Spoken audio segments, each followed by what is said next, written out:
Hello, everybody. I am here with Greg Halen, who is the author of The Nigerian Nightmare, My Journey Out of Africa, about our good friend, Christian Okoye, the Nigerian Nightmare himself.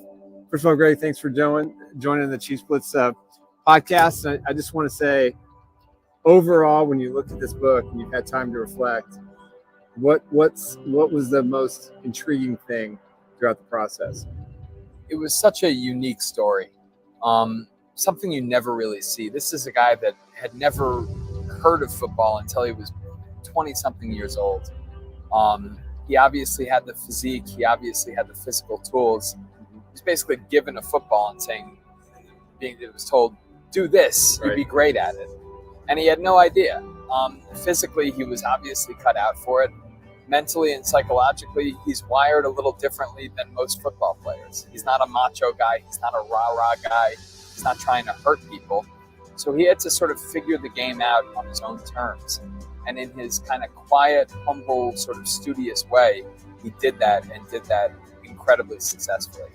Yeah, I remember, being a younger Chiefs fan than I am today, but watching Christian play. And I remember one of the stories that I heard was when he first came to practice, he just went full speed. And he was knocking everybody over. And he was hurting people. And Marty had to explain to him, no, this is just practice, because he knew nothing else. Not because he just wasn't around the game long enough. And Azusa Pacific, he was a great running back. I think he only played, 2 years? Yep. 2 years there. And so, he comes to the NFL, and they do things a lot different. Back then in college, it was a lot different than it is today. Today, it's basically scrimmages during the week for both sports. But for him, how hard of an adjustment was it to say, I got to slow down here, or I got to do this. It had to be difficult. Everything was such a learning curve. He was completely new. He didn't even grow up watching football, let alone playing football. He did not know the first thing about the game. In college, one of his teammates, sort of as a joke, lovingly poking fun at him, they would call a play, and this guy brought a cardboard arrow, and he would put an arrow down in the direction that he had to run in. He did not know the first thing, which I think is hard for most American fans to understand, right? Because we grow up around the game, the terminology, the rules, they're second nature to us. This is a guy who was thrown onto the football field where there's live bodies that you can get hurt, and he literally did not know the first thing about the sport. But I've always said that God doesn't give us something that we cannot handle. You know what I'm saying? So life is about taking one step at a time and just moving forward. Yeah. I mean, all the steps you took, to get out of the situation, to get out of the country, you come to the U.S., you go to college. It had to be, that whole experience. Then you start playing football, and all of a sudden you get NFL scouts. Yes. You get general managers. What was that like for you? It was strange to me, coming from Nigeria, and I had never left the country before. And coming to the U.S., went to school for 2 years and hoping to be in the Olympics, and that kind of slipped away from me, and get thrown into the NFL, into a sport that I had no idea what I was doing. But my teammates bailed me out. Everybody bailed me out. So I'm so much indebted to them. Yeah, I remember Marty Schott and I were talking about when you had your first practice and you were going full speed. Yes. And you were hitting everybody. And yeah. they're like, you're going to kill somebody. Yeah. Thank God you weren't playing defense and going after the quarterback, because you probably would have knocked him out. But that had to have been hard for you because you just didn't understand the game at that point. I didn't understand, and the coach would say, you need to go a little bit faster, go full speed so we can gauge and kind of get the sense of what's going on, and that's what I did. And then from there is where everybody started coming Nigerian Nightmare, because I was the one everybody go. Yeah. Well, the NFL hadn't really seen anybody like you before. I mean, they had, Bro Campbell and Bo Jackson. Yeah. But you had a sense of you were patient in the holes. Yeah. You could run over people. I remember my first memory was the Seattle Seahawks game where they were just trying to hit your thighs, hit your ankle, and then announcers were going, nobody can stop this man. Yeah. And I think I don't think he scored maybe 2 touchdowns that game, but that seemed to be, everybody thought, oh my God, this is something that we're going to have to worry about. And you're in the Marty Ball system. Yeah, I mean, Marty just put me there. I tell you, I keep telling this story. When Marty was hired by the Chiefs, he called me up from California, and we had 3 minutes conversation, and that was it.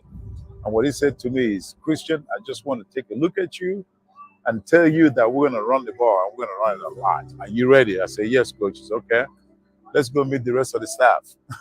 And that was it. That was it. So he gave me the ball, and I was so happy because I didn't know much about football, but when he told me he was going to hand the ball over to me, I was happy because that was the only thing I knew how to do, just run forward. Right.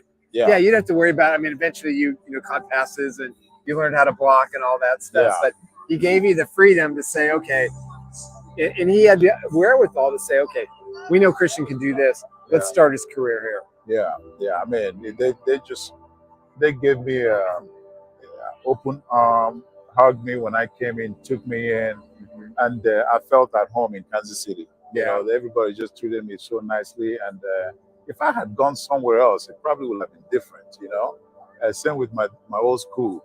So I love Kansas City. That's why I keep coming back, and I have so many friends out here. They treat me well, and I can't complain. I'm a blessed man. Yeah, I mean, you came back in the Renaissance era. I mean, Yeah. Kansas City's football before you arrived and Marty and Carl arrived wasn't all that great. No. And you were, because of the success you had early on, and then the Chiefs started winning, and then they get in the playoffs, you were a big part of, what Derek did and what Neil did and everybody else did. Do you understand how important that was for the Chiefs fans to have somebody they could say, this is our guy? Yes. Every time I meet somebody, every time I sign autograph, everybody, that most of the guys that come up, they tell me, you are the reason I became a Chiefs fan. And that makes me feel good, And I tell the story that the first 2 years before Marty and Peterson came, it was hard for us to win games. We won, I think, 8 games total those 2 years. And I couldn't give away a ticket to anybody. All my friends, if you want to come to a game, then no, that's all right. Right. Then after 2 years when Marty and Peterson came, I couldn't give tickets away. I mean, everybody was calling me and asking me for tickets and stuff. I said, nah. Somebody already got it. But that's the big change. And of course, the same year they came, we started selling out the stadium. We had never sold it out before. Yeah, that Monday night game against the Buffalo Bills. Oh, that was the big one. That was like that was the moment that the whole nation knew about the Chiefs. That was the story. That was the story behind that. I don't need to stop you. No, but, please. Before the game started, the Buffalo Bills, they were talking all kind of nonsense, and because they had gone to Super Bowl the year before, they were talking all kind of nonsense. So Marty, I think, was the one that put a newspaper clipping up on the board so that all the players can read about what they're saying about us. If they can, we just kick their butts. You did a bulletin board material. That was one of the greatest games I've ever seen. Yeah. It was so much fun to watch. You go through a lot of things in the book, but in reading just the table of contents, talk about right now. Yeah. I mean, you're still a participant. You're still active in the Chiefs community. You're still active with the Chiefs. Obviously, the work you do at Third and Long Foundation. Yes, I'm going to get to Derek Thomas in just a minute, but just this renaissance now, the Andy Reid, Patrick Mahomes era. As a former player, what does it mean to you? It means a lot. It means a lot, and it gives me great confidence that I can think back and think about things that we did and know that we started everything. Right. And these guys also they have that in mind as well. Right. And just watching them put smiles on my face because we are now going to Super Bowls. We could have went to the Super Bowl, but we couldn't. These guys are going, and we have to ride their coattails. All right. Last thing I want to talk about is someone that's very dear to I know your heart. Yes. Certainly to mine from a distance in the research we did with, trying to learn more about his life and his career. But Derek Thomas, yes, he was your roommate, he was your friend, yes, and he was something very special. Yes, Derek Thomas, he was special, and we still remember him. And as you can tell, we still kept his foundation going after over 20 years. Yep. Because he had a kind heart. and he treated everybody nice. Everybody in Kansas City loved him. His teammates love him, and of course I love him. And he was a great loss to us. And I think about him a lot. I wear his jersey often. Yeah, That's a great way to honor him.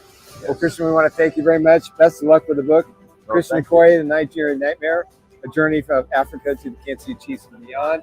You can pre-order on Amazon. It comes out with November 7th. 7th, yes. November 7th.